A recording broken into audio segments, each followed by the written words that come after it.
British নাগরিকত্ব ত্যাগ করে সাংবিধানিকভাবেই শপথ নিয়েছেন পররাষ্ট্র প্রতিমন্ত্রী হুমায়ুন কবির।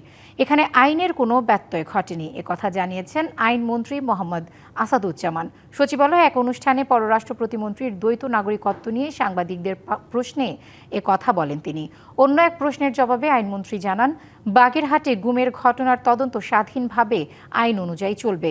বর্তমান সরকারের আমলে আইনশৃঙ্খলা বাহিনীর পক্ষ থেকে রাজনৈতিক কোনো হয়রানিমূলক মামলা হয়নি বলেও দাবি করেন তিনি।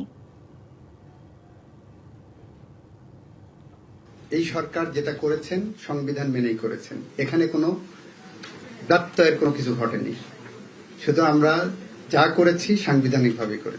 লিগ্যাল এইড অধিদপ্তর ওখানে মিডিয়েশন শুরু করার আগে গত বছর যে পরিমাণ মামলা ফাইল করেছিল, মিডিয়েশন চালু হওয়ার পরে ওই একই সময় ৬২% মামলা ফাইলিং কম হয়েছে।